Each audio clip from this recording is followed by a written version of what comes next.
The night's alive, the antennas high. In all that static, the world spins by. A spark takes flight, the signal so wide. It joins our hearts across space and time. We're calling out across the globe. Yankee Limas and OMs in the flow. Ooh yeah. The waves become a multicultural band, connecting people in every land. CQDX, we're calling through the air. With Morse code taps or digital flare. Everywhere, from mountain peaks to the ocean blue. We hams love to share what we love to do. You to the moon as a mirror so free. And we sign off with a 73. Very 73s, very 73s, very 73s. The ether laughs, the signal's clear. A call and echo, the world draws near. Be it far or close, we're never alone. In radio waves we find our home. Some love to bounce their calls through the satellites. The Qatar hams do it day and night. They want you to call and the nice stations wall. The repeaters packed, they've worked them all. CQDX, we're calling through the air. With Morse code taps or digital flare. Everywhere, From mountain peaks to the ocean blue. We hams love to share what we love to do. You love the moon as a mirror so free. And we sign off with a 73. Very 73s, very 73s, very 73s. and in the shack someone's soldering tight. The young lady's fixing her rig tonight. The old man climbs up the tower high. Felt a bit dizzy, but he still tries. When field days here we brew and bake. With coffee and cake for contact's sake. Trading Q, we'll sail cars with everyone. Till the worldwide contest has begun. CQDX, we're calling through the air. With Morse code taps for digital flare. Everywhere, from mountain peaks to the ocean blue. We hams love to share what we love to do. You through the moon as a mirror so free. And we sign off with a 73. Very 73s, very 73s, very 73s. Through static hums the melody. A call that never fades. As free as waves we cannot see. Each contact made forever stays. CQDX, we're calling through the air. With Morse code taps for digital flare. Everywhere, from mountain peaks to the ocean blue. We hams love to share what we love to do. Use of the moon as a mirror so free. And we sign off with a 73. Very 73s, very 73s, very 73s.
Hello everyone, this is Greg K4HSM, and let me go ahead and welcome you to January's Trading Net session, which will begin here in about 15 minutes. The Net's topic tonight will be about wind, the different types of wind, the more severe types, the damaging types, as well as a little bit on the genesis of wind, what causes it and such. And a little bonus, I think, for those who may be joining in tonight on the live stream. I got one of these, I got this in the mail literally about an hour ago, not even an hour ago. This is a portable anemometer. So kind of goes with the theme tonight of wind. Anemometer here, this measures wind. This is different from the, I've had an anemometer now for about almost 3 years now. It's this one right here. And there, blows the little fan there. And let me actually see if I can turn it on here. Yeah, there you go. See if you can read that. So kind of gives you temperature and wind speed. There we go. Actually, let me put it over with just me here. Yeah, maybe that'll help. Yeah, okay. I'm full of hot air. But anyway, I've got this. I've had this for a while.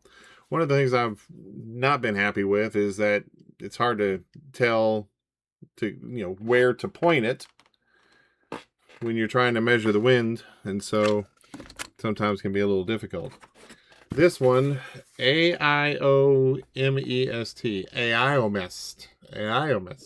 I guess. This has cups on it.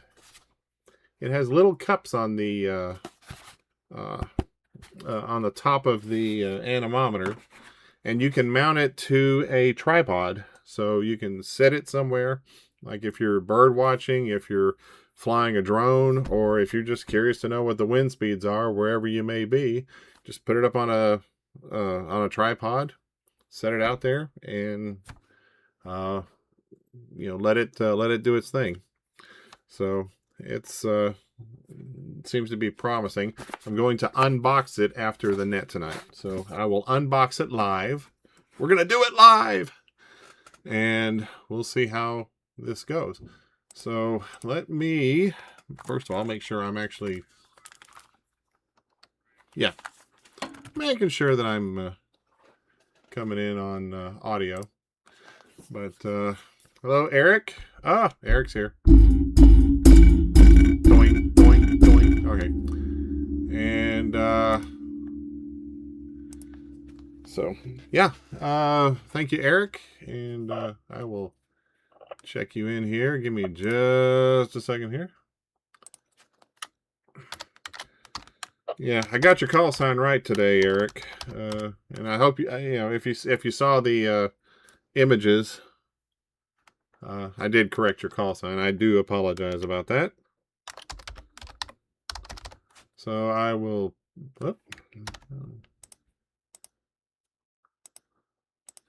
and get you on the live stream. All right. So we've got you there. Again, we're gonna do a discussion on wind tonight. We're gonna break a lot of wind tonight, ladies and gentlemen, and you're gonna be right there with us. So if you missed the live stream, if you do miss the live stream, I'm actually going to do, I've got a separate video that's set out to go on Wednesday that's going to be it's going to be basically the same presentation, only it won't be with all the pauses I have to take for repeater recycling or anything like that. It's about 32 minutes long. Not sure how long this is going to go tonight. It'll depend on how active everybody is. So we will try and make it as informative and as much infotainment as possible. And also, I don't know how it's going to work, but and I'm not asking for anything, just if you want, I'm not going to e-beg or anything like that. There is now an option for super chats and super stickers. I just, like I said, all the money goes directly to paying for the SKYWARN website and to keep these live streams going. It's all it is. I'm not going to be financing anything anytime soon with it. So, but anyway, that's one of the things. Like I said, the online exclusive is to unbox this anemometer tonight, and it comes with, like I said, it comes with cups. I'll put it up on the web here, or on the screen here in a little bit. After the net.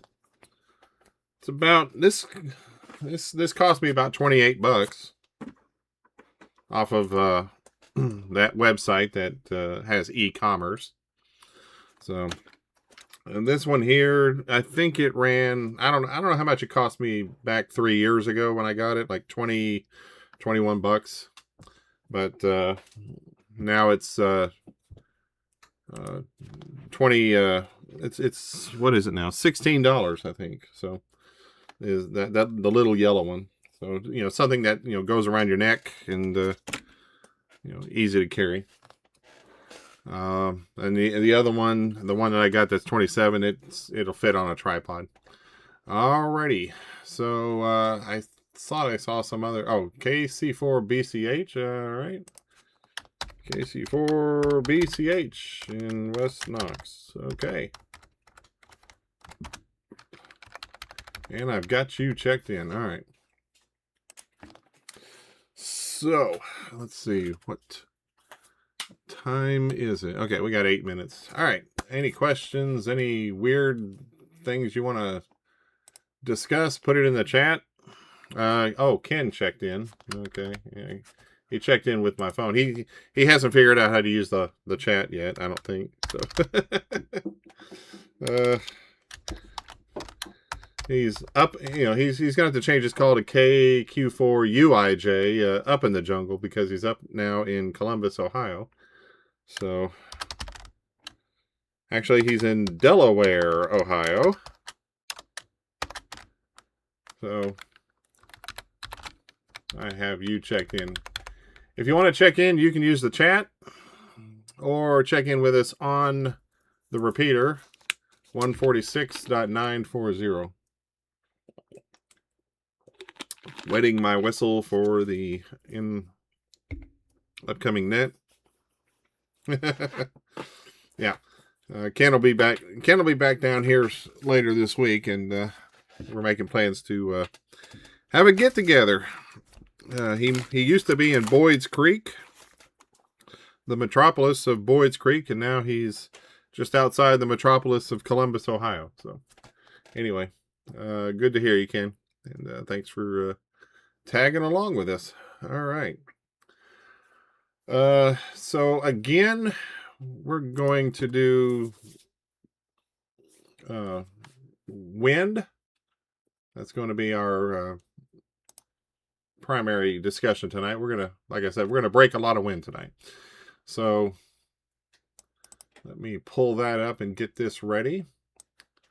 And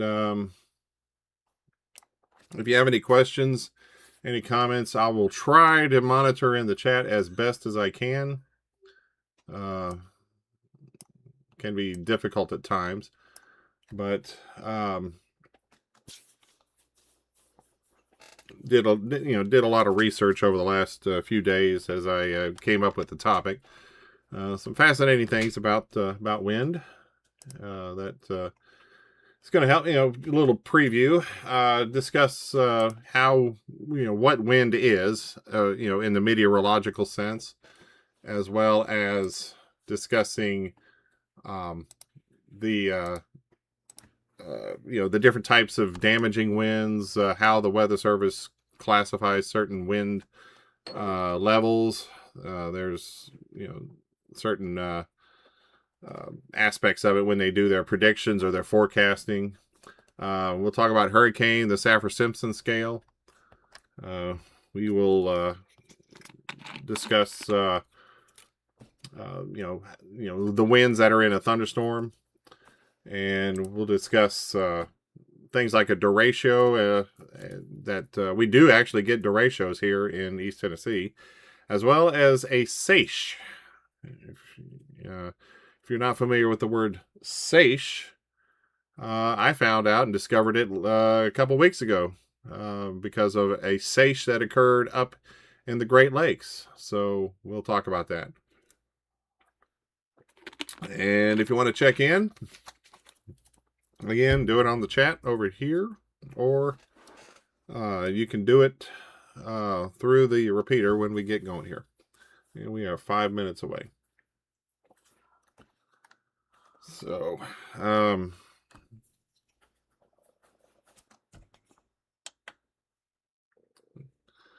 get my mood lighting going on here. All right.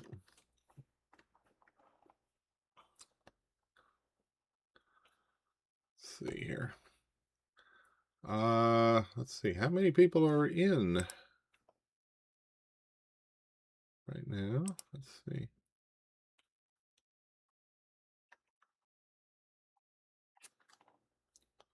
All right, give me a quick second, folks.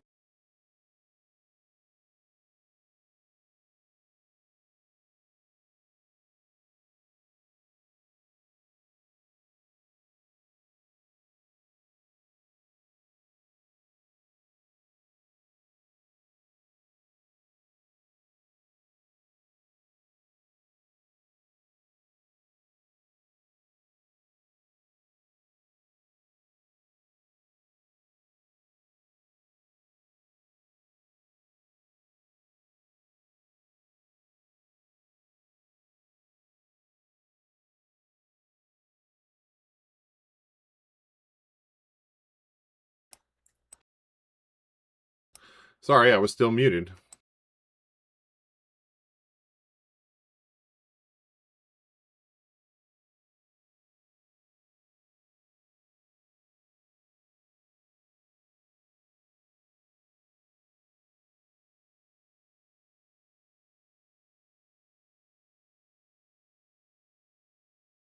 All right, sorry about that, ladies and gentlemen. Okay. Can you hear me now? Can you hear that there, Eric? Okay.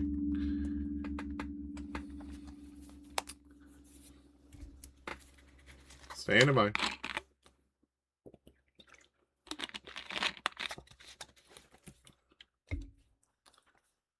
Okay, let's go live. Standing by.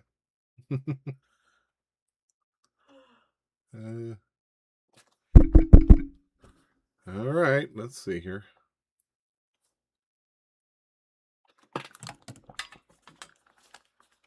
Okay. Yeah, my computer had a little bit of a glitch right before we go to air, and so I have to use headphones to listen for sound. So anyway, all right, I'm gonna keep the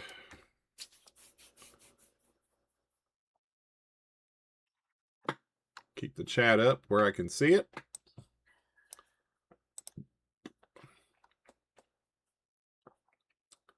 Or at least try to. Let's see. Where did... Oh.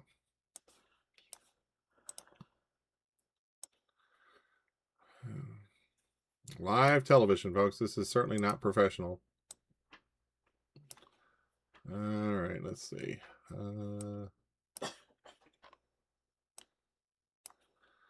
Okay, like I said, I'm going to try and keep an eye on the chat. If I don't see you on the chat immediately, you know, don't be offended.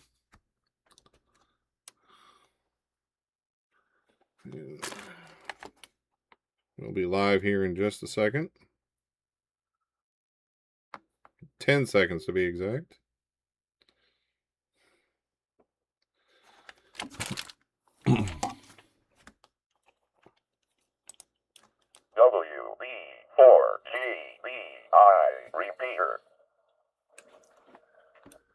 Calling the East Tennessee SKYWARN Training Net. Calling the East Tennessee SKYWARN Training Net. This is K4HSM, Greg, in Knoxville.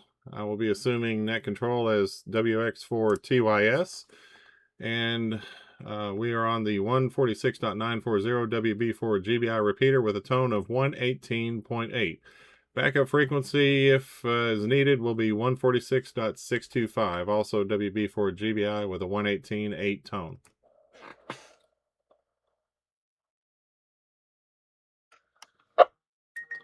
Purpose of this net is to train radio operators in SKYWARN reporting, as well as discussing issues pertaining to SKYWARN and severe weather. If there's a need for an actual SKYWARN net, this repeater is the primary frequency for East Tennessee SKYWARN District 5. If there's any announcements, I'll stand by for any announcements at this time. This is WX4TYS.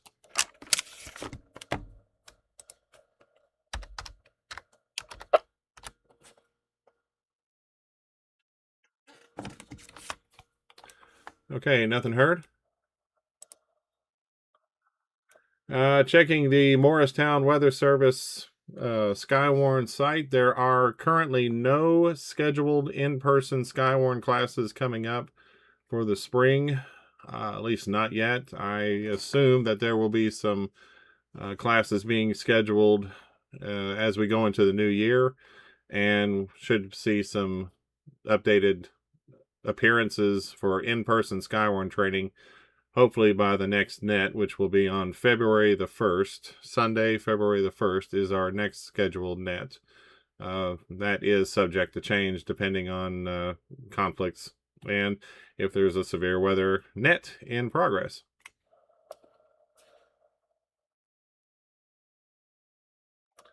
I've got the wrong damn net again. The script. I got the wrong script. At this time, I'll take any check-ins from SKYWARN coordinators in District 5 and any other districts in East Tennessee. If you're a SKYWARN coordinator or assistant coordinator, please check in now. WX4TYS.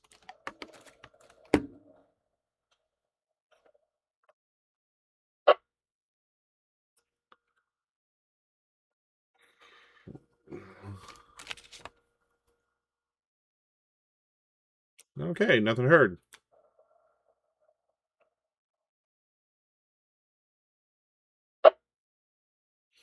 At this time, we'll start taking check-ins for the net. When you do check in, please give your call sign phonetically, and then your name and your location.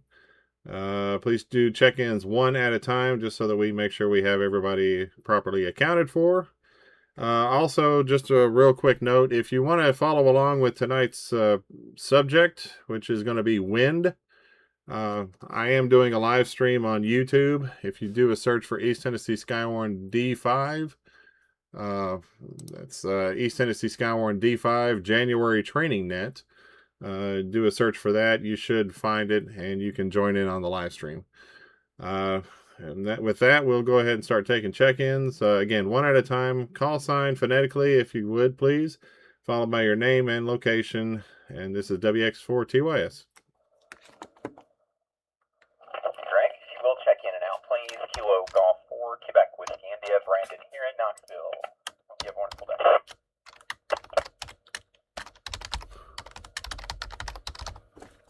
day. Acknowledging Brandon, KG4QWI. Good to hear you, Brandon. And thanks for checking in and out. Appreciate it. WX4TYS. Next check-in.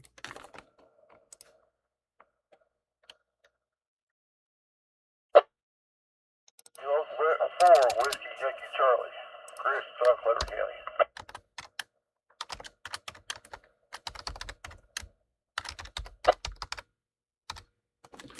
Acknowledging Kilo Quebec 4 Whiskey Yankee Charlie, KQ4WIC, Chris in Claiborne County there. Appreciate you checking in tonight, Chris.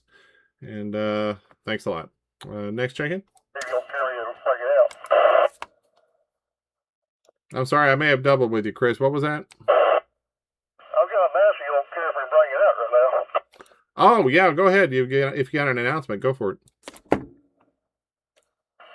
in the 27th of this month, the Quick Natural Rail Service net will start having our meetings. They'll be starting at o'clock on the 27th of January. It'll be, all through the whole year. We will start having our meetings at the showing of Clinton. It'll be at the 122 visits there at the end of the South Interstate. And that's all I've got.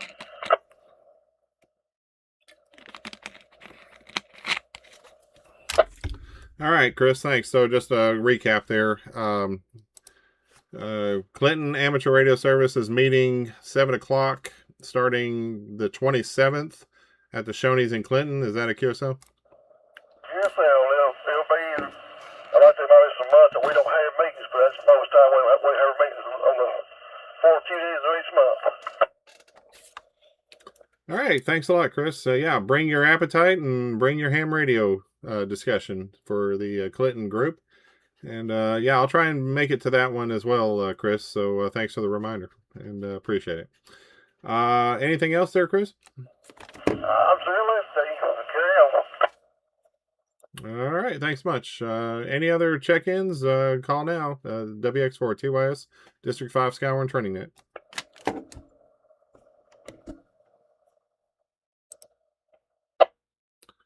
This could be a quiet. Greg, check in KQ4 ZMX, Kilo Quebec 4 Zulu Mike X-Ray, Craig in South Knox County. Just put me in out tonight, Greg. All right, Craig, got you in there. KQ4 ZMX in South Knox, and appreciate the check-in. And good to hear you tonight. Next check-in, please. Kilo Quebec 4, Quebec Charlie Juliet, KQ4QCJ, Caleb, Tellico Plains, Monroe County. Good evening. Acknowledging Caleb, KQ4QCJ down in Tellico Plains. Good to hear you tonight, and thanks for checking in. Real quick, Caleb, when's the next meeting of your all's group? Well, you just missed the meeting for yesterday. It was yesterday, Our yeah. next meeting for Monroe County Aries is Saturday, February the 7th, and that's at Journey of Faith Church in Madisonville, 495 Warren Street. Again, that's 11:30, first Saturday of every month. You can check the website, mcares.net, just to make sure we haven't moved to a special location, but for now, that's where it's going to be for next month. KQ4QCJ. Yeah, I forgot you had your meeting yesterday, so yeah, I got those notices, but was unfortunately unable to. But glad you're able to have those meetings there, and we'll try and make it one of these days back down there and pay you guys a visit. So appreciate you checking in, Caleb. Next check-in, this is WX4 TYS District 5 SKYWARN Training Net.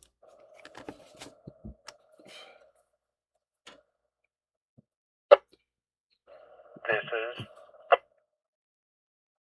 Kilo Golf 4 Golf Mike Uniform KG4 GMU Norm in West Knoxville. Good evening to the net. Thank you, Norm. Good to hear you. KG4 GMU from West Knoxville. Thanks for checking in tonight, and hope you're doing well. Hope you're having a good new year. Thanks again. Next check-in, please.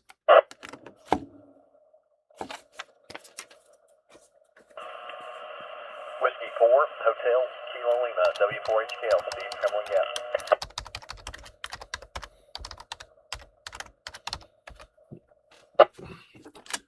Acknowledging W4HKL. Good evening, Steve. Good to hear you in Cumberland Gap, and I hope you are doing well tonight.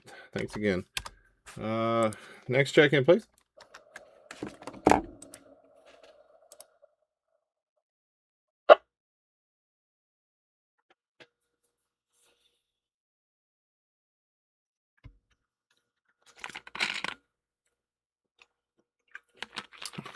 Check in on the live chat if you'd like to, ladies and gentlemen.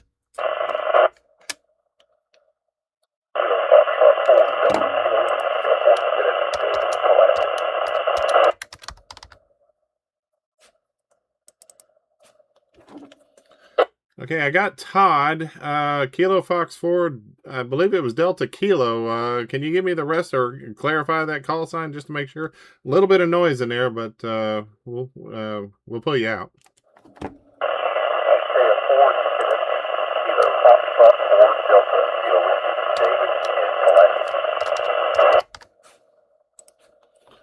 Oh, okay, David. Okay. Don't know why I didn't make it out there, but got you in there. KF4DKW, good to hear you tonight. Thanks again. Next check-in.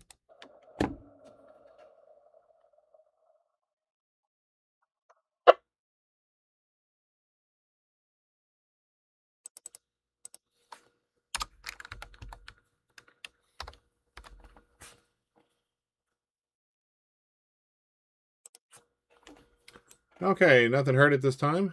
WB4GBI repeater. We'll take some more check-ins here as the net goes along, and if you're unable to check in through the repeater, we do have a live stream going. If you look for East Tennessee SKYWARN D5 January training net, it's on the it's on YouTube, and you can follow along with us there. So with that, we'll start tonight's presentation, and tonight is going to be about wind. Basically what causes wind, the different types of severe winds, and how the Weather Service predicts and forecasts and measures wind. So follow along. If you got any questions, you can certainly ask them. We'll allow plenty of breaks in between as we move along.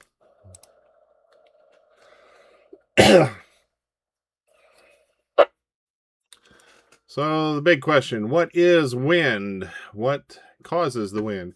Basically, it's the natural movement of air caused by the differences in atmospheric pressure in its purest form, in its most basic form. Wind is basically pressure differential going from an area of a low pressure to an area, or excuse me, from an area of a higher pressure to an area of a lower pressure. And the greater the pressure difference, the faster the wind blows. It moves heat and moisture all around the globe through different means. The air and the wind, really, it has the qualities of water. It follows the laws of fluid dynamics, which we'll talk about here in just a second as well. Normally, the spring and the autumn months are noticeably more windy because they are the transition seasons, and with the big temperature contrast between cold polar air and the warm tropical air, it can create these strong pressure gradients and makes the jet stream overhead very active. We'll talk about the jet stream as well tonight. More frequent and intense storms are during these seasons, in the spring and in the autumn, because of the difference in the temperature contrasts as well. And the powerful winds, they can clash and move a lot more frequently. Just a couple of weeks ago, technically it was still fall. Winter hadn't started yet, but we did have a pretty good wind system come through the area, and had some minor damage, nothing major, but had some pretty strong winds as the system moved through.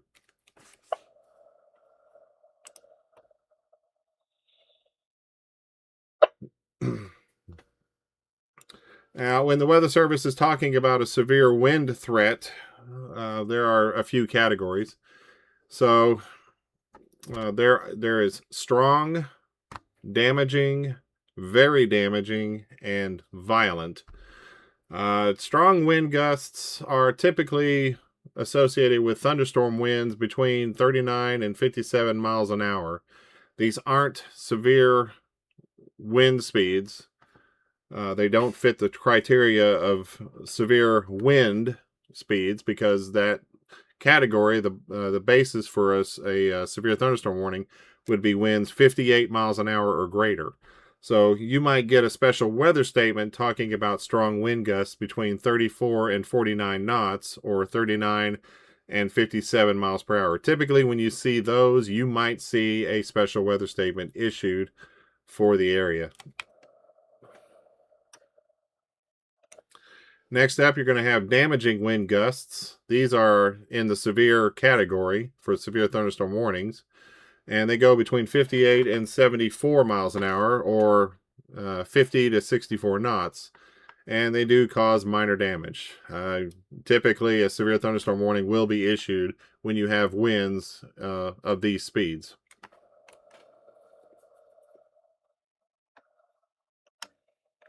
Next up, when you don't have just damaging winds, you can have very damaging winds. That's apparently an official term from the Weather Service.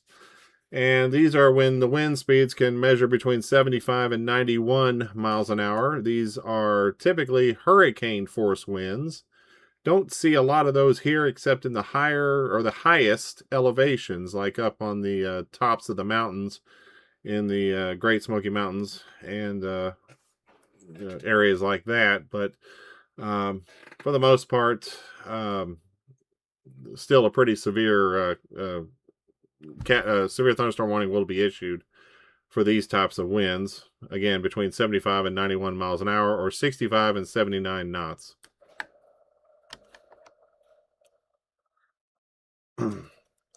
And after that, you have violent wind gusts, which are severe thunderstorm wind gusts greater than 92 miles an hour or above 80 knots, which is causing major damage.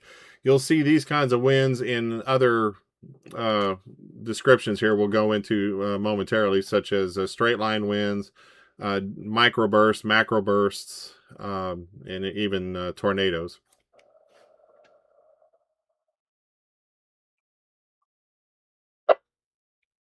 Take a pause. Any questions or comments? WX4TOS.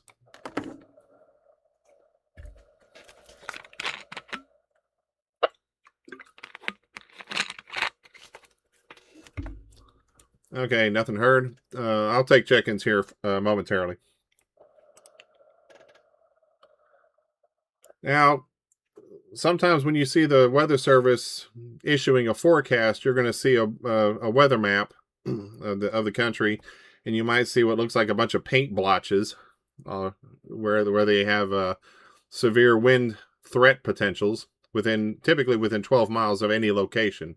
And they'll kind of look almost like sometimes they'll look like a bullseye with darker colors on the outside and more lighter and sharper colors on the insides. Kind of like when you see a hurricane map, you'll see the lower winds outside having greens or yellows, and then as you get towards the eye of the hurricane, you'll see oranges and reds. A wind map may work the same way. The greens typically indicate lighter winds, then it goes into the yellows, and then the oranges and reds and purple colors. The purple colors are the extreme winds. Don't see them a lot around here. You might see them more in the plain states in the Midwest around the so-called Tornado Alley areas. But we do get them from time to time here. But if it's green on the map, or there's no color at all, there is obviously no potential for severe wind threat. If it's a light shade of a yellow, kind of like a vanilla colored, it might be that severe wind is likely. They may produce isolated gusts with minor damage. Then you get into the yellows. A small chance of severe wind exists. Some storms could produce damaging gusts with minor to moderate damage. Sorry about that. Then you get into the oranges, where severe wind is possible. Storms may produce damaging to very damaging gusts, and moderate to localized major damage could occur. Then you get into the reds, where severe wind is likely and this again is within 12 miles of any specific location. Storms may produce very damaging to violent wind gusts with moderate to major damage expected. And in the purples, severe wind is likely. You're pretty much looking at tornadic situations there. Tornadic or strong downburst situations, which again we'll discuss downbursts here momentarily.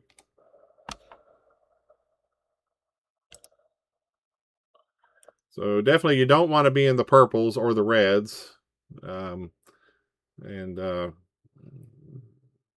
probably don't want to even be in the oranges. So but next up, we're going to talk about the damaging winds as they pertain to hurricanes. The Saffir-Simpson scale is used to measure hurricanes. Typically, when you have winds from about 39 to 73 miles an hour, they're considered tropical storm force winds. They're not associated with hurricanes, but depending on the life cycle of the hurricane, it could be a precursor to what is about to come. Then you have the different hurricane categories. They go from category 1 to category 5. Now, it's almost like the enhanced Fujita scale nowadays, in that the enhanced Fujita scale takes into consideration structures, were they poorly constructed, well constructed, etc. Hurricanes are kind of going along that same direction. With, you may have category 5 winds, but category 5 winds, but category 4 damage, or category 1 winds with category 2 damage, depending on where the hurricane hits. But in a category 1 hurricane, the winds are from 74 to 95 miles an hour, and you'll see a lot of minor damage, maybe mobile homes or small buildings. Gas station awnings may get knocked over, depending on how rusted out they are. But a lot of the structures along the ocean side areas have been pretty much designed, both the flora and fauna, as well as the buildings that are there, are designed to withstand pretty high hurricane force winds. So in a category 1, you're not going to see a whole lot of damage. Again, just minor structural damage, and a 4 to 5 foot storm surge. WB4GBI repeater. Next up, you're going to have a category 2 hurricane, where the winds go from 96 to 110 miles an hour. And here you'll see major damage to poorly constructed areas, piers, marinas, roofing on, tiles on roofs, small sheds or outbuildings. They may get damaged or destroyed. And you could get a 6 to 8 foot storm surge, which can cause minor beach erosion in some of the low-lying areas.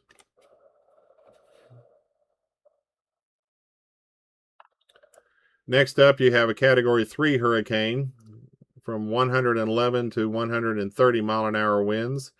You'll get large trees blown down, major damages to roofs, windows, doors, and mobile homes will probably be destroyed. Then you'll have a 9 to 12 foot storm surge, typically, which causes major beach erosion, and several of the coastal structures could be damaged by the battering waves and the debris as a result of these battering waves.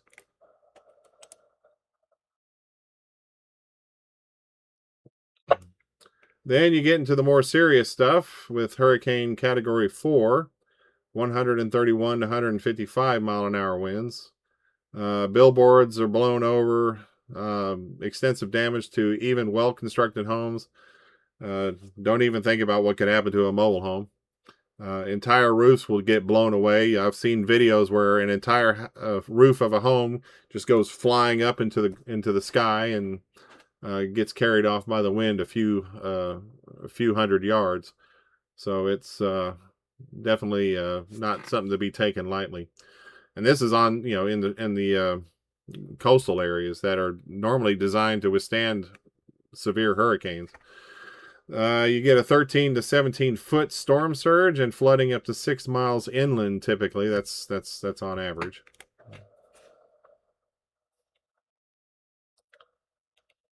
And finally, the big one, category 5, major catastrophic damage to most structures. Again, not just the wind, but the debris that's being carried by the wind can cause a lot of this damage. Windows and buildings are shattered. Even in tall structures like skyscrapers, you'll see small buildings overturned. You'll see cars overturned. It can be pretty serious. And you have an 18-plus foot storm surge with catastrophic flooding up to 7 miles inland in the lower areas.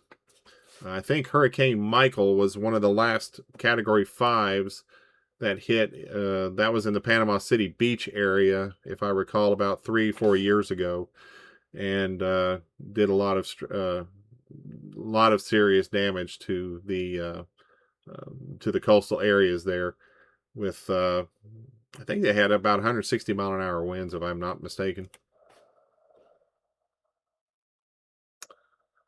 And with that, we'll take a pause. If there's any questions or comments or late check-ins, call now. WX4TYS.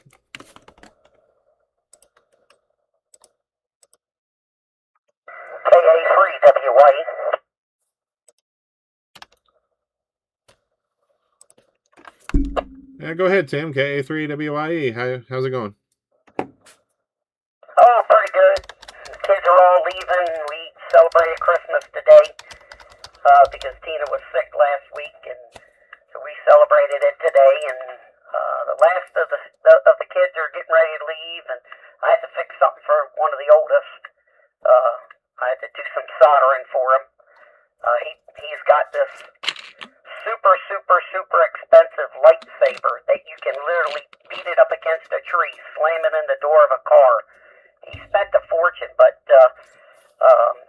one of them, the speaker came off of it, the bottom, so I had to fix that. And just chilling out now. Roger that. Well, thanks for checking in, and we'll hope that the Force is with them and that they don't turn to the dark side. All right. Thanks again, Tim. Any other check-ins?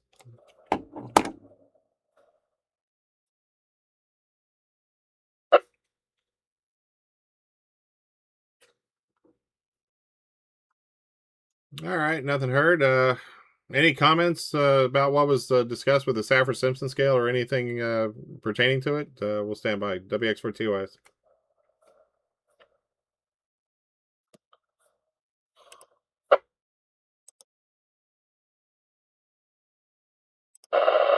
Romeo 4, Golf Tango Echo.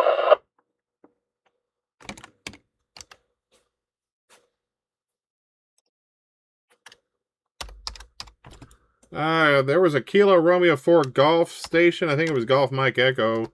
You're on simplex. I copied you on the output frequency, but not through the repeater. If you want to try again, I'll take a pause for you there. The KR4 station. Make sure that you're set for repeater offset. And it's 146.94 with a 600 negative. And may have a 118 tone active, but I'm not sure on that one. It's Kilo Romeo 4 Golf Tango Echo. I'll switch over to another radio. It's a new radio I'm getting programmed in. I may not have it set up right. Ah, there we go. Yeah, much better. But I did hear you, so we know that radio is working. Yeah, I was just going to check in. This is Jeffrey over in Seymour, Sevier County. Oh, wow. But yeah, I'm still working on it. It's a new radio for me, so used, but I'm just getting it all set up still. Well, rest assured, I was able to hear you on on the output there from here in northwest Knoxville, so about a good 20-25 miles away, I think.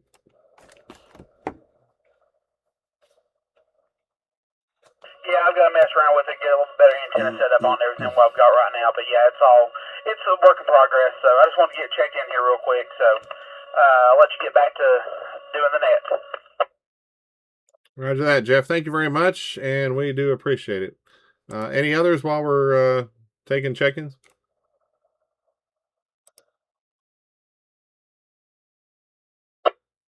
You can check in on the live chat if you'd like.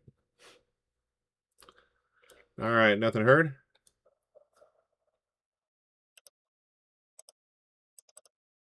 All right, we will continue now with the presentation. We'll talk about different types of these damaging winds. We'll start off with straight line winds. Basically, any wind that is not associated with a tornado or a tornadic situation is straight line winds. So it's any thunderstorm wind that is not associated with rotation. And when you hear about damage assessments from the Weather Service, when there's been a lot of damage from a thunderstorm, a lot of people assume that the damage is from a tornado. Especially when they see trees knocked down, buildings damaged or destroyed, etc. And typically what will happen is the Weather Service is going to do a damage assessment, and they can do it with drones, they can do it with aircraft, they can do it on the ground, and they will look at the direction that these structures are blown over. If they all seem to reach out from a central point, then it probably is a microburst or a macroburst situation, or it's a straight line wind situation if they're all blown over in the same direction. If it looks more like a swirly pattern, then more than likely it will be associated with tornadoes. So, but yeah, straight line winds are just basically just that, straight line, winds going in a straight line.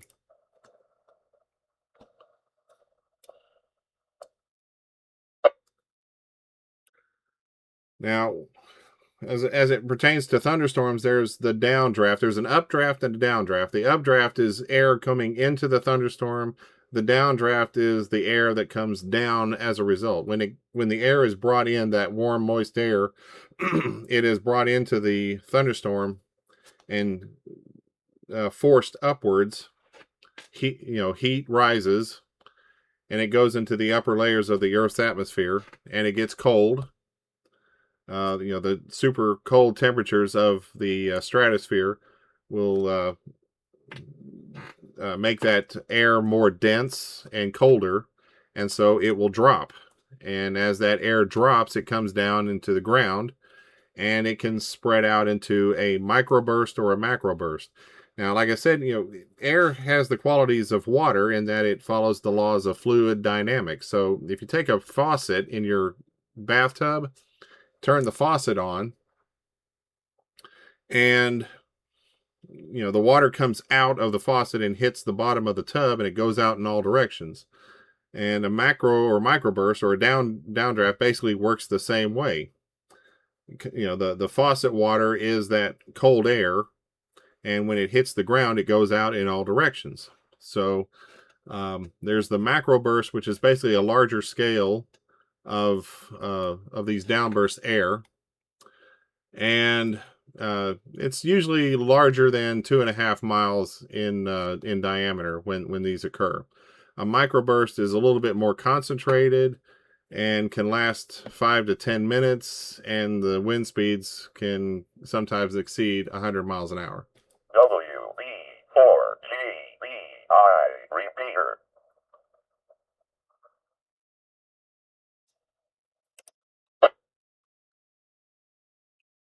And both a microburst and a macroburst are associated with downburst. You'll hear them called a downburst as a generic term, and then when they find out more information about it, they'll determine if it's a macroburst, which is a large scale over 2.5 miles, or a microburst, which is beneath that. Usually, like I said, the microburst, because they're more concentrated, they can be more damaging.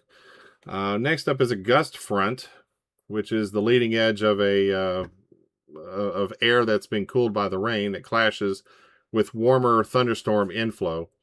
The gust fronts are characterized by a wind shift, temperature drop, and gusty winds out ahead of a thunderstorm. I've been in a gust front before. It is it's not very pleasant. The winds can push the air up above them, and it forms shelf clouds or detached roll clouds. I've seen roll clouds before, and shelf clouds before that are formed from these gust fronts. Not as damaging or not as dangerous, but definitely could be a precursor that severe weather is in the area.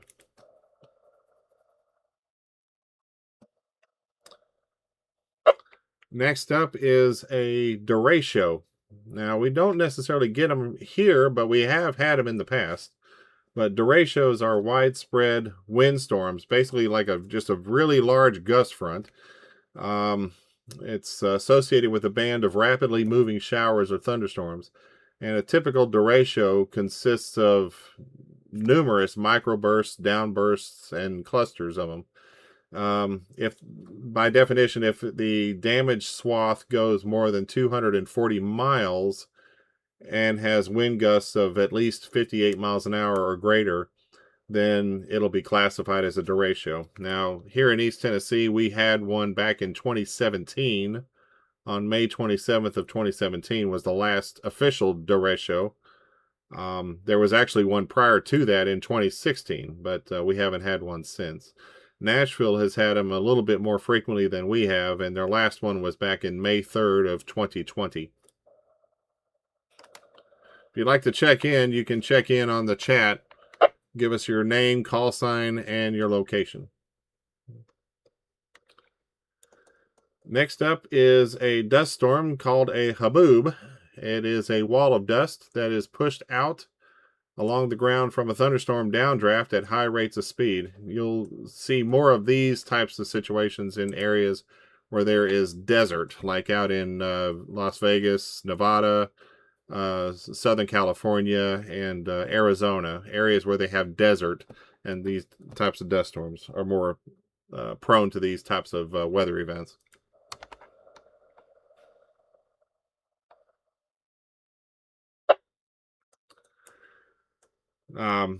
Now, real quick, any questions or comments on any of that?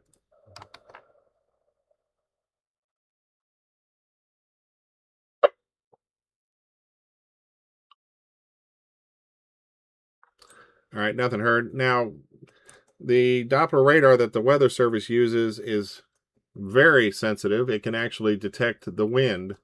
So, Doppler radar's velocity data can show areas of diverging winds at the surface and even the strength of those winds, indicating a downburst. Now, when you watch a velocity vector on the radar of any Weather Service radar screen, you'll see greens and reds.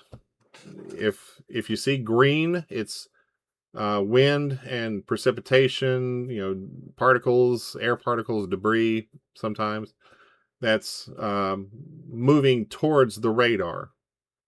The green colors are moving towards the radar. The deeper the green, the faster the wind. Then you have the reds. The reds go against the radar. They're moving away from the radar. And the deeper the reds, the faster the wind speeds. When you see these two, if you see a patch of red and then you see some green within it, or vice versa, when you see just a patch of red in a sea of green, so to speak, chances are you're looking at a downburst situation, like a microburst. Often you may see it as a tornado as well. If it's got a hook shape to it, that could be indicating a tornado as well.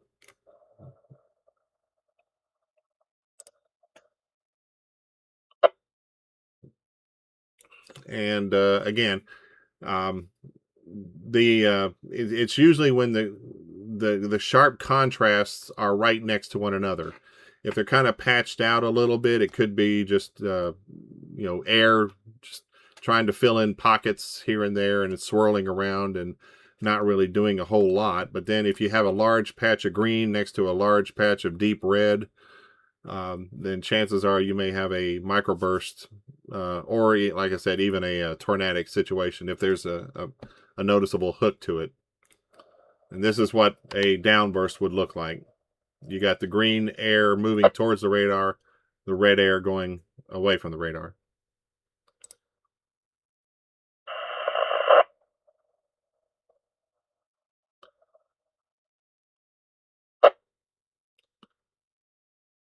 Any questions or comments? WX42YS.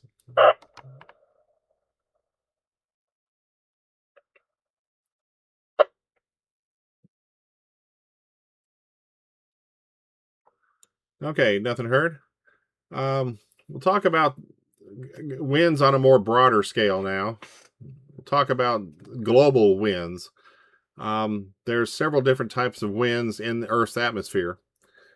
You may have seen photos of Jupiter and videos of Jupiter from various spacecraft and telescopes, and you'll notice different bands, and the winds tend to flow in different directions. And Earth is kind of the same way, only on a much smaller scale. If if you're looking from the North Pole down, if you're up in space and you just happen to be up at the North Pole, you know, several hundred miles or so above it, and you're looking straight down, you'll probably be seeing the polar easterlies. These are winds that are moving in a clockwise direction, again, as you're looking straight down into the North Pole. And these are winds that are at the poles, and they're going in typically an easterly direction. Then here in where we're at in our latitudes, basically in the U.S., from Florida all the way up into Canada, you have what's called the prevailing westerlies. And these westerly, you may hear the westerly winds. And these are winds, of course, blowing from west to east, going from the west coast to the east coast. And they're going counterclockwise in relation to Earth's rotation, or in relation to the Earth. They're basically going in the same direction as Earth. And if you're looking down from the North Pole, they're going counterclockwise.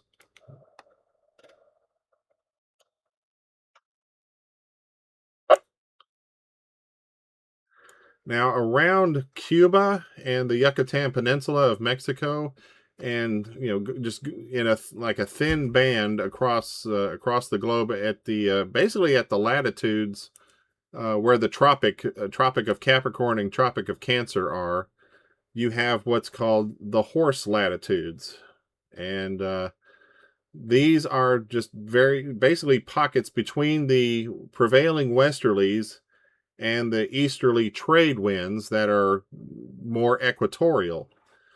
So these winds are kind of quiet, kind of calming, and this is kind of morbid, but the reason they're called horse latitudes is back in the days when ships would sail transatlantic or transglobally, if they ended up in these latitudes where there was hardly any wind for days or even weeks at a time, they would reportedly toss the horses overboard to save on provisions.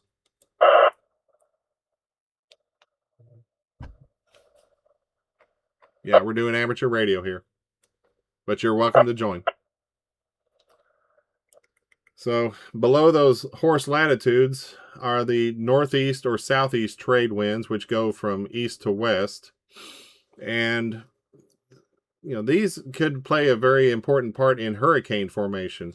When you see hurricanes forming off the coast of Africa, they tend to ride those northeast trade winds off of Africa and towards the United States. Then when they approach the United States, they tend to curve upwards, and they'll hit the horse latitudes, and they may continue on to the west towards the U.S., or they may hit the prevailing westerlies and then start to go north and off to the North Atlantic, up into Canada, Iceland, and the UK, etc.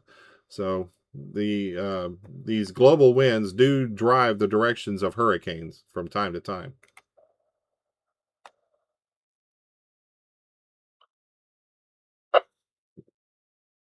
And the winds around the equator, they're called the doldrums, and they're like the horse latitude winds, where they're basically in between, bidirectional winds, and they tend to be very calm. What drives these winds at these latitudes are temperature differentials, and at the equator, the temperatures are pretty constant all year long. So, because there's a pretty constant temperature all year long, the winds don't necessarily have that much of an effect offshore or onshore. WB4GBI repeater. Any questions about that? K4HSM, WX4TYS, standing by.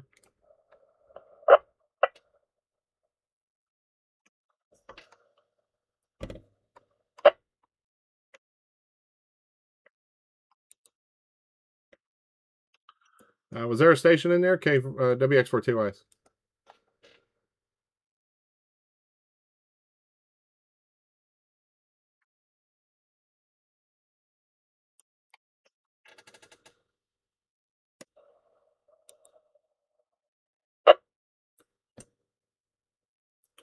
Sorry, I may have had the radio keyed up differently. I hit the wrong button there. Was there another station in there? K for W.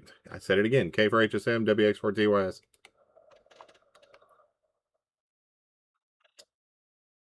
Okay, nothing heard. Okay, we'll talk about other types of wind that we may or may not get in this area, but typically in the U.S., this is the kind of winds that we see. There's the mountain and the valley breezes. We do get these here in East Tennessee because of the Smoky Mountains.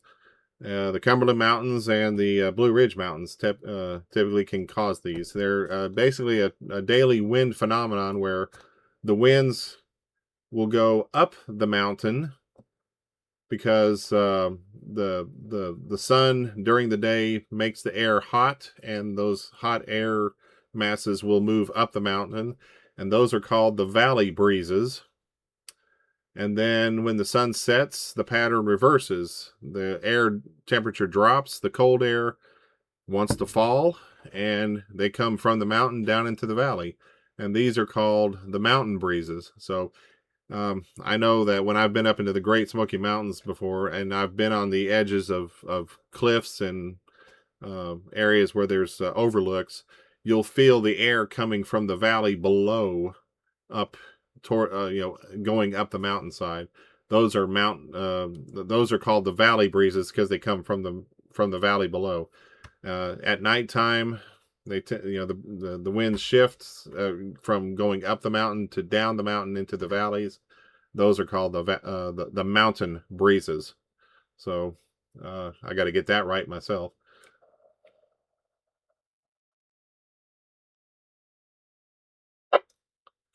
Next up, we'll talk about the Santa Ana winds. We don't get them here. Those are mostly out in California. Santa Ana winds are famous for being hot and dry. And what happens is that the high-pressure desert areas of the southwestern U.S. and northwest Mexico drive these winds from the low-pressure coast of Southern California. Typically in the fall and winter months, which is now, essentially, basically from September into May. But famously this time last year, the Palisades fires, which destroyed several thousands of acres, and tens of thousands of homes were damaged or destroyed from the Palisades fires and other fires in that area around that time, were driven by the Santa Ana winds. These winds are hot, dry, and strong, upwards of hundreds of 100 miles an hour or more, especially as they come up into the higher elevations. And again, they come from the high-pressure desert interior to the low-pressure coast of Southern California.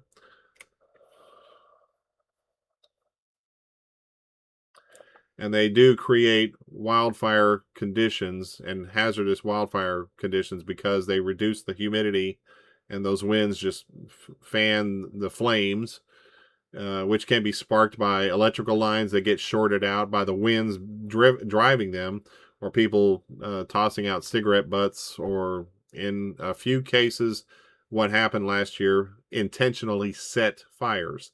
These Santa Ana winds will just drive these over the dry tinder that's along the ground there.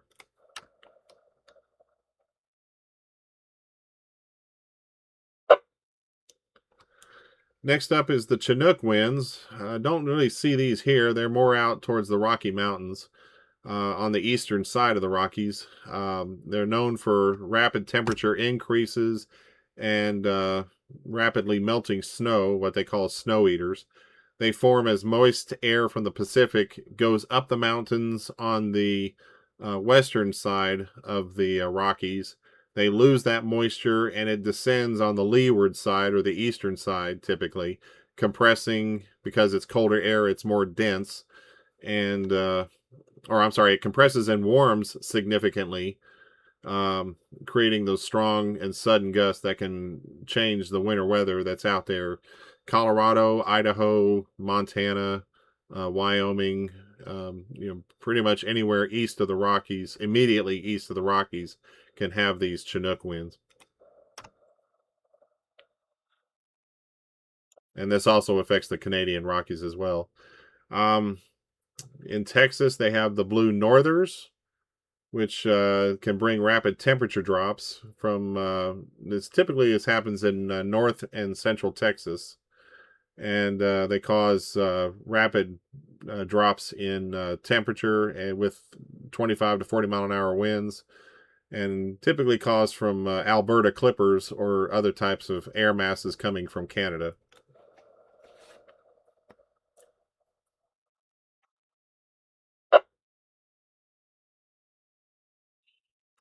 And what can drive a lot of these different wind situations is the ultimate wind, which is up in the tropopause, or the stratosphere, troposphere area. It's the jet stream. The jet stream winds typically flow east to west, or excuse me, check that, west to east. They're driven by temperature contrasts, and again, during the winter months of whatever hemisphere it's in, like, it's winter here, summer down in the southern hemisphere, these jet streams typically are much, much stronger. You can have up to 300 plus mile an hour winds in the jet stream, which is around 30,000 to 40,000 feet. These jet stream winds drive the wind, or they drive the weather, they drive the precipitation. It's like a conveyor belt. They bring all the weather patterns. If the jet stream kind of moves in a weird fashion, going to the north and then dipping into the south, then typically we'll get a lot of cold air as a result of the jet stream bringing the cold temperatures from Canada or the northeast or northwest U.S. And the same goes the other way. If it dips down into the Gulf of Mexico and then comes up into East Tennessee, we'll get warmer temperatures. So it definitely does affect the climate here in Tennessee and pretty much around the world.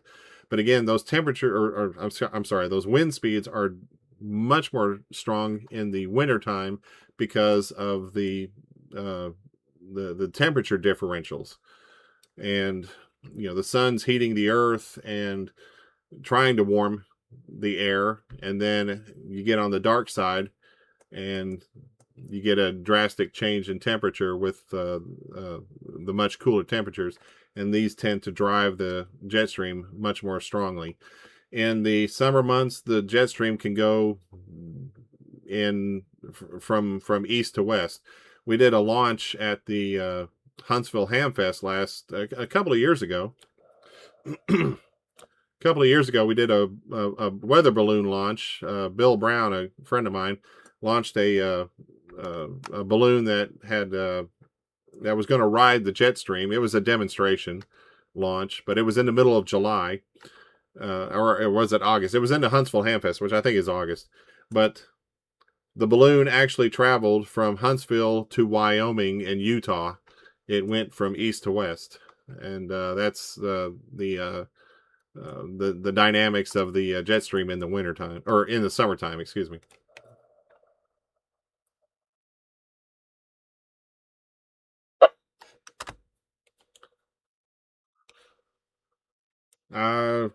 Real quick, any questions or excuse me about that? Any questions or comments? WX4TYS.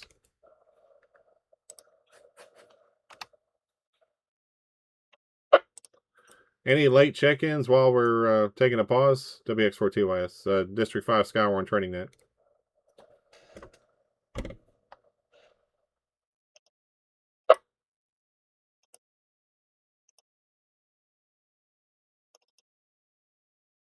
Okay, nothing heard. I guess everybody's still stuffed up on eggnog.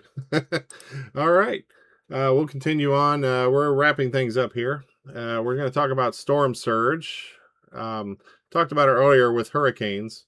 When the winds blow offshore, the winds can actually blow the water onshore in much higher levels than if it were calm. So it's basically just taking that water and just literally blowing it on shore at much higher levels. And the higher the wind speeds, the higher the storm surge. So I think one of the more famous ones was Hurricane Camille back in the late 60s, early 70s. I can't remember the exact date of Hurricane Camille, but the storm surge from that wiped out entire communities. Like I want to say 25-foot waves or 25-foot storm surge plus in some areas as a result of Hurricane Camille. Low pressure center, high winds, high tide, all came together and really wiped out a lot of the Gulf Coast area. WB4GBI repeater. On a much smaller scale, now actually, let me go back to that real quick. On the hurricanes, there was a hurricane that came up into Florida a year or two ago. It went south of Tampa. It made landfall south of Tampa and north of Fort Myers.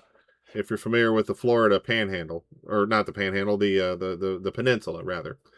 Tampa Bay is a little bit further north, kind of in the mid-state part of the peninsula, and Fort Myers is south, closer towards the tip of where Key West would be geographically. When the eye of this hurricane, and I can't remember the name of it, made landfall. Now, the hurricanes here, they go in a counterclockwise rotation. So the winds blew the water out of Tampa Bay. The waters came out of Tampa Bay because they were essentially going from east to west, blowing offshore. Down in Fort Myers, they were getting flooding. Major storm surge that knocked out some bridges and overpasses, and a lot of low-lying areas got a lot of flooding. And that was due to the counterclockwise winds now being blown onshore and blowing all those waters at high tide onto the beaches there at Fort Myers and Naples, Florida area.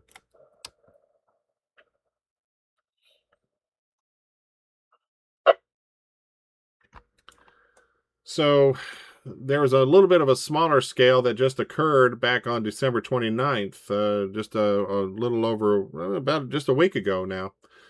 It's called a Seiche, spelled Seiche. And a Seiche is basically a constant wind that is blowing water from one side of the Great Lakes to the other. And Lake Erie had this happen. Michigan and Ohio, the waters were about 13 feet below levels that they should normally have at this time of year. Toledo noticed a 13-foot drop in the water because the winds were just basically all blowing from west to east into New York State area. Buffalo, New York got a 6-foot rise in water. Not sure about Ontario, but it's kind of got the effect. If you take a glass, and fill it with water and set it somewhere, preferably outside, and you blow on it, you'll notice the water blows. It kind of drops on the side that you're blowing it from, and on the other side of the glass, it's overflowing. It's blowing out and blowing over. So kind of imagine a Seiche as being something like that. They can cause significant rapid water level changes and localized flooding on the downwind side. And while the winds were blowing, they were around 35 to 45 miles an hour constant, with up to 80 mile an hour wind gusts. And people were out in the lake doing some exploring and finding some submerged vehicles, and I think they even found like a class ring that they're trying to find the owner of.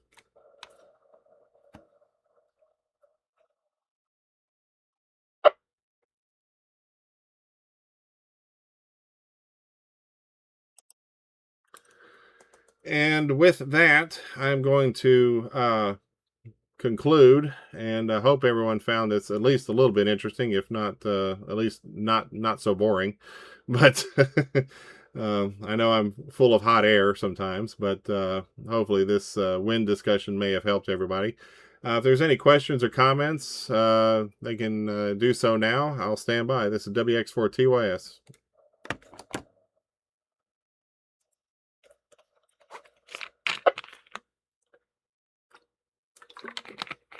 Thank you, Ken.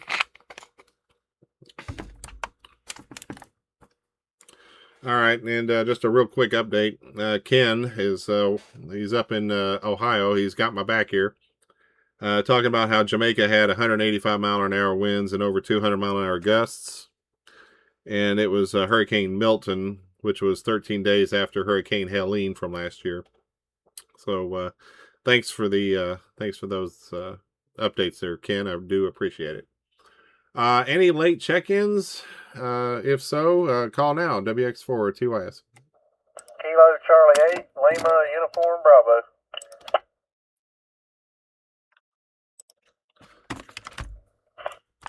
Alpha 4 Charlie Delta Mike.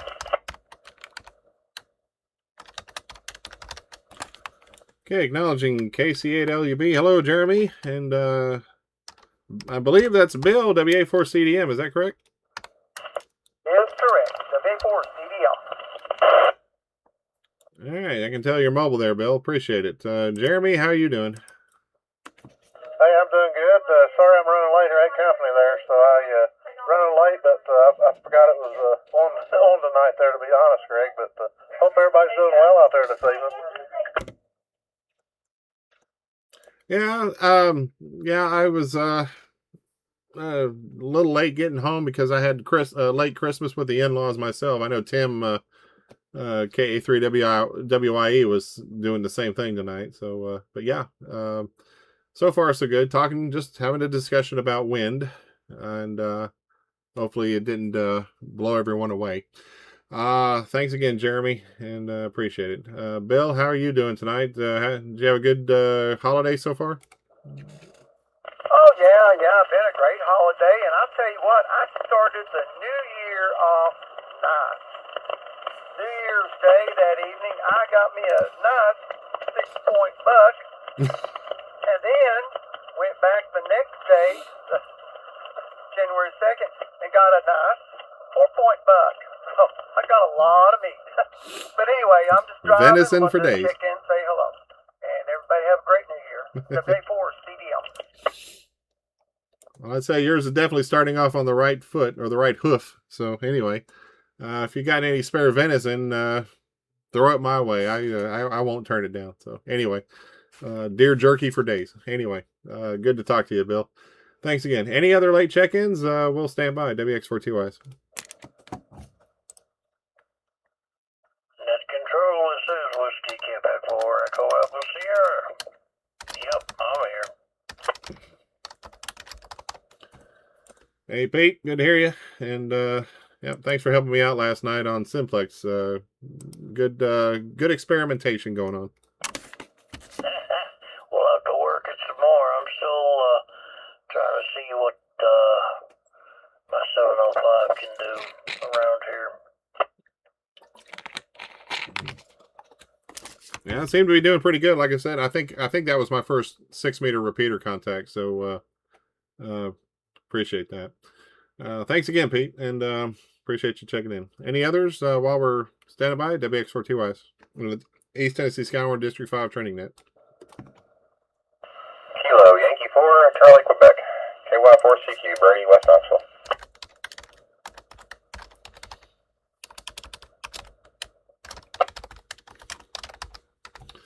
And good to hear you, Brady, and good to hear you on Simplex last night. And yep, hope you're doing well.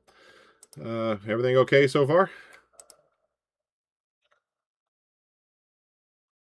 Yeah, everything's going well. And it was good to hear you on Simplex and good to hear you out here. Is my signal okay into the repeater? I'm on a HT on low power and I've got a stubby antenna on it. Yeah, you're loud and clear, and emphasis on loud. You're definitely strong into the repeater. I thought you were on a mobile. No, I think I've got half a watt out on a HT, and it's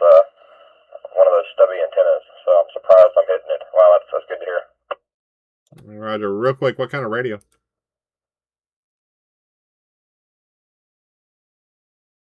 The ID52. Yeah, that's a good radio, and yeah, definitely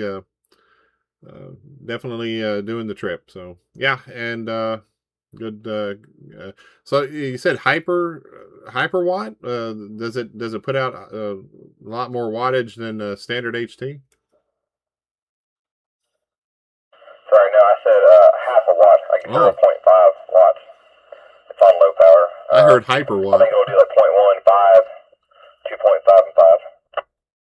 Oh wow! I mean, that's impressive. I mean, you know, like I said, you sound like you're on 50 watts in a mobile. So yeah, wherever you're at, definitely a good shot to the repeater. So all right, I don't know why I heard hyper watt, and I thought, oh, that's some new proprietary thing. So anyway, good to hear you tonight. Any other check-ins? WX4TYS District 5 SKYWARN Training Net.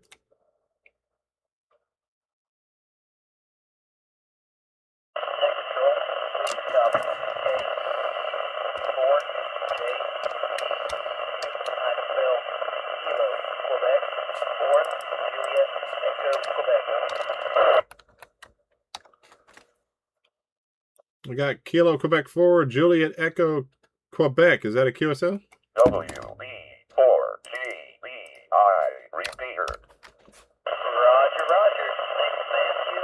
I'm actually hunting in Harlan County, Kentucky, about 80 miles north of Oh wow. Happy to hear you.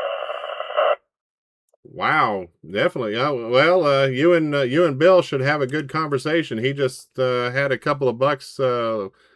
I think he said 6-pointer, or no, was it 8-pointer? Bill, if you're still there, you can correct me. Like a 6-pointer and a 4-pointer. So, but yeah, happy hunting up there in Harlan. Thank you very much. I'm out here hunting for elk. Got drawn for an elk hunt. Oh. And I'm actually on a bow thing, UB5R, 4 watts. Great. Absolutely impressive. Yeah, well, yeah. First, congrats on getting an elk license. I know those are hard to come by, and good luck to you. So, but yeah, enjoy that. And your Baofangs make it. You're noisy, but I copy everything you said. So, good luck to you, and thanks for checking in. Over.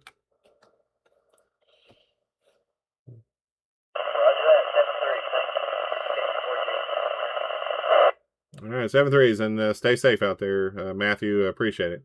Any other check-ins while we're taking them? WX4TYS.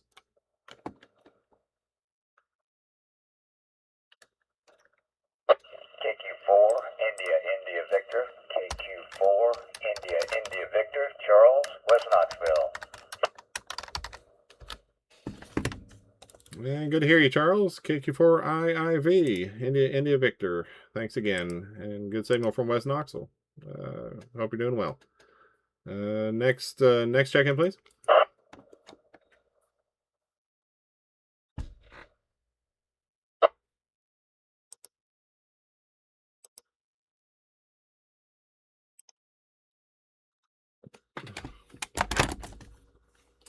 All right, nothing heard.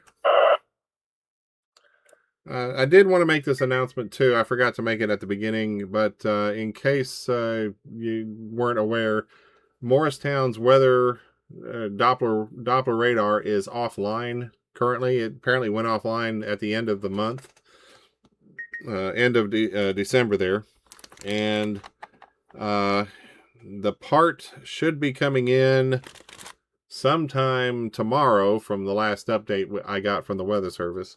So fortunately, there's not any severe weather in the area right now, but they're going to try and get that radar hopefully repaired as quick as possible. I would assume no earlier than sometime tomorrow, sometime after the part. It looks like it's a hardware failure of some kind. They didn't specify, but the radar at the Weather Service is offline. Now, we do have adjacent radars in Nashville, Huntsville, Peachtree City, Atlanta, Georgia, Asheville, I think it's Columbia, South Carolina, and Virginia, around the Roanoke area, and Jackson, Kentucky, Bowling Green. several radars around the area that can help if needed. They just won't be able to get as low to the ground as the Morristown radar can, and so. But again, because there's not any severe weather predicted, it looks like it's not going to be such a touchy situation right now. So hopefully by tomorrow night at the earliest, they'll have the radar repaired. But hopefully by the time the next major weather situation develops, which I don't think is happening this week, they'll have that radar up and running again.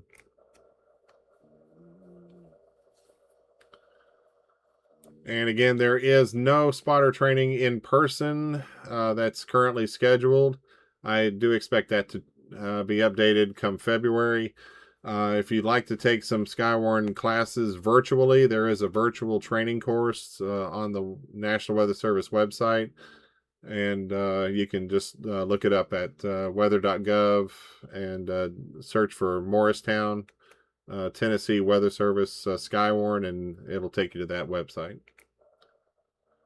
You can also visit our website at etskywarn.com for a link and take it on your own time. And when you answer and you pass the exam at the end, which is easy to do, then you get you can get a spotter ID, or you can at least update your spotter ID. It's recommended you take it at least every 2 years. It's not a hard cutoff or anything like that. But it is recommended you just have a refresher every couple of years at the very least.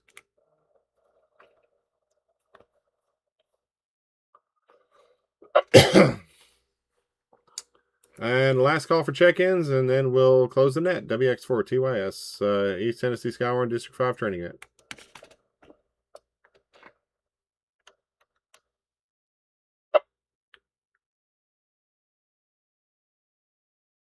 And you can check in on the chat. And stay tuned. I'm going to unbox the anemometer. All right, nothing heard. Had a pretty good turnout tonight. Thanks for everyone for checking in. I guess, 19 maybe? Yeah, 19 including me. So thanks for checking in. I know it's the holidays. I thought about postponing this a week, but figured everybody's getting back from visiting relatives and family and friends, and probably all doing like what my wife's doing, is crashing on the bed. Anyway, hope everyone has a great new year. Hope it's a little bit better for some of us. The next District 5 Training Net is on Sunday, February the 1st, tentatively. That'll be at 8 o'clock Eastern Time here on this repeater. And if you missed any of the net, I do have it on YouTube. You can search East Tennessee SKYWARN District 5 Training Net and should be able to find it. So with that, this is K4HSM, WX4TYS, saying 73s. I've got to sign off here, and we'll catch you next time. K4HSM. Happy New Year. All right.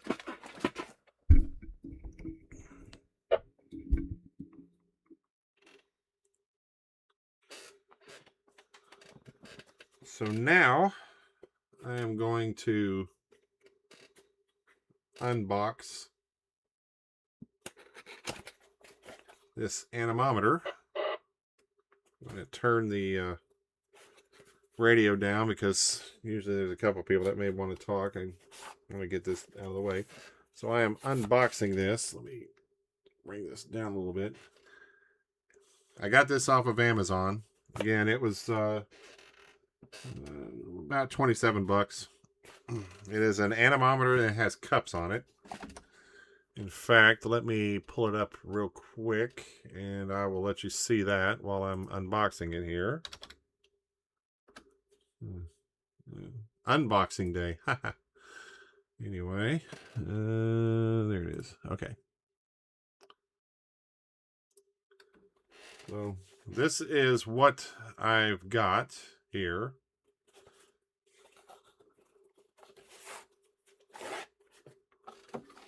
All right. We will see if, and then this is what I was getting it for, is because it has these cup sensors on it rather than the fan style that I got on the other anemometer. So let me, it came in this nice little package here. Nice. If you want to check in, by the way, if you use the chat, and you can check in that way, and I'll put you on the list. Alrighty. So it comes with that. You get this. Comes with 2 AAA batteries. And it comes with its own little screwdriver. And looks like a single, maybe a 2-sheet set of instructions.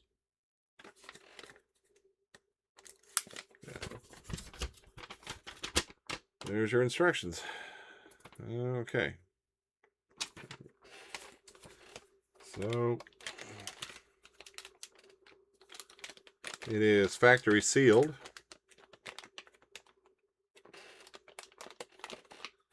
So I will use the supplied screwdriver to poke a hole in it. Probably voided some warranties by doing that.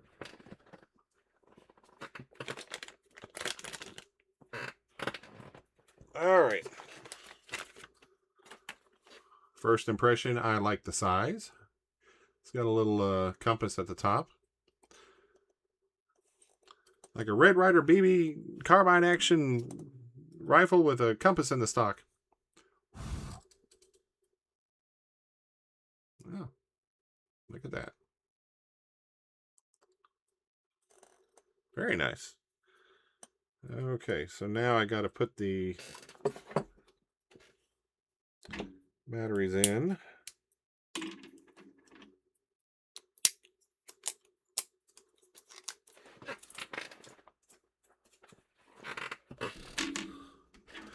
I will use said supplied screwdriver.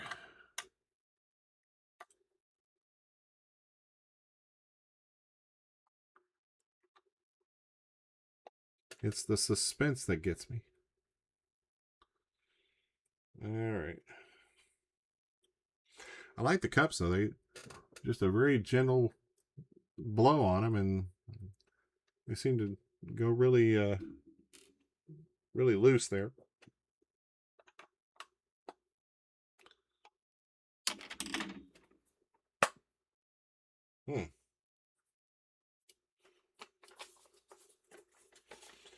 Maybe I should have read the instructions first. Real men don't read instructions. Okay, so yeah. Oh, that's funny. This tape here that looks like the serial number is actually blocking the cover.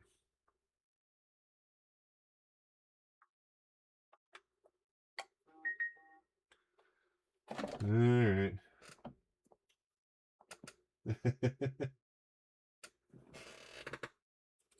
All right, let's get this out. There we go.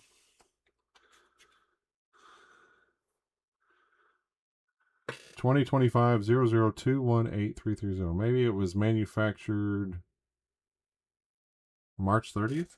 Yeah.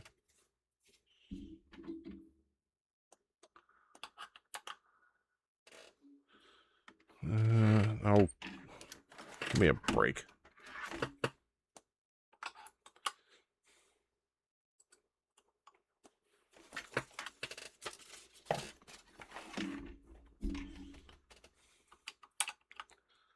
Well, I'm not a fan of this battery compartment,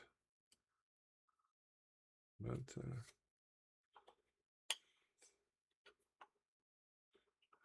maybe it'll get better. Let's see here. All right, now I gotta keep it. Apparently, that there's this foam pad on the back of the battery case, or the battery cover, now it just keeps wanting to pop out. So now I gotta push it down and tighten the screw.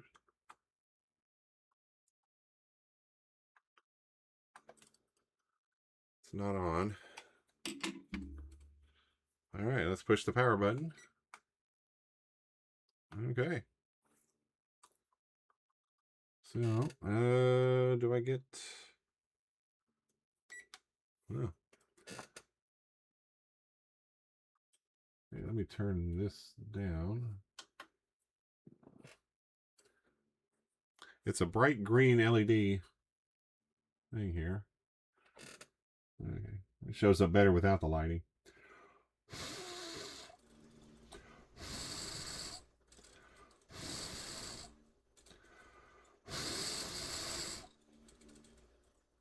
Can I get 20 out of this? 25. Okay. Maximum wind, 25. Okay.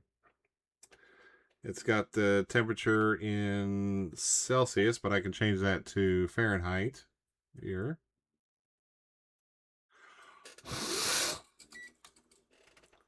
Ah, and if I push the hold button, it'll freeze on whatever reading I have. So there's that.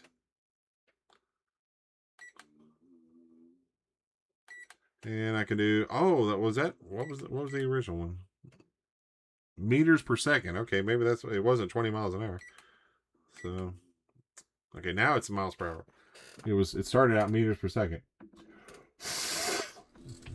Try not to spit all over the things.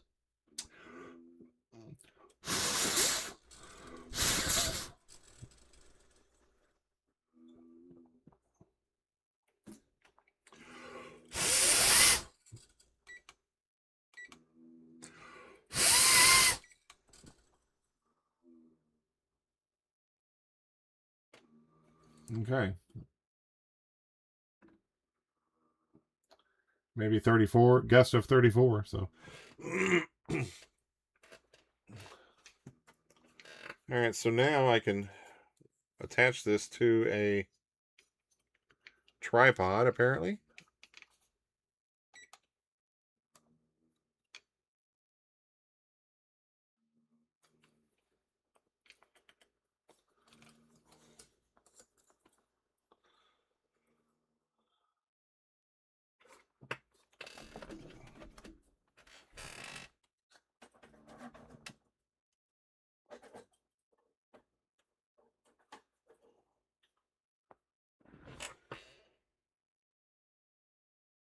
There you go. So,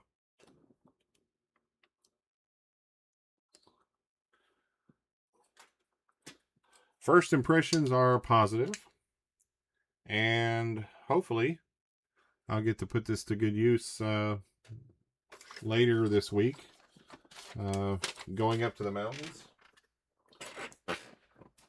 on Saturday to do Simplex Saturday, where that's sponsored by the Tennessee Amateur Radio Association, and we can do 2 meter, 440, 6 meter, 220, 70 centimeter, 440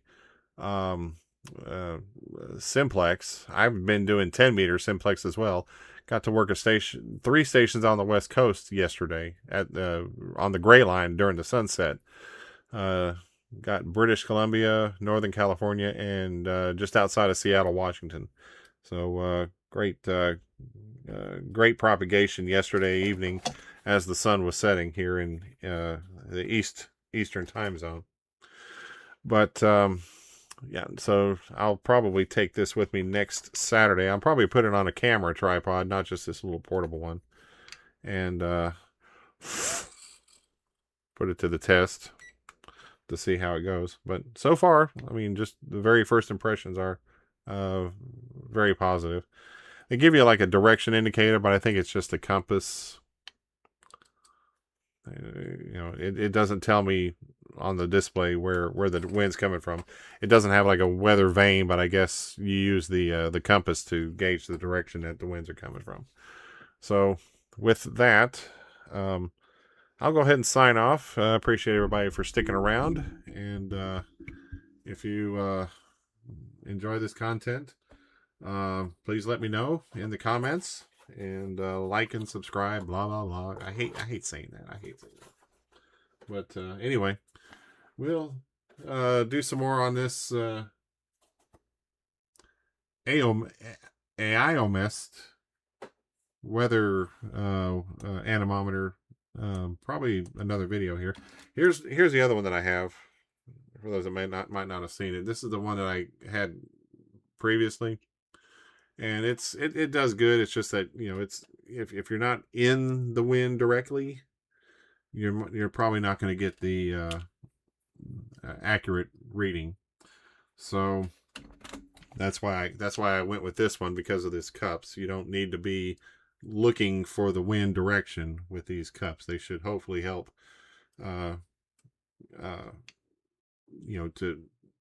have the wind speed without having to try and figure the direction. So with that, thanks everybody for joining, and hope you have a great night, and we'll talk to you soon. And 7-3s everyone.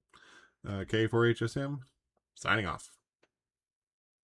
Maybe.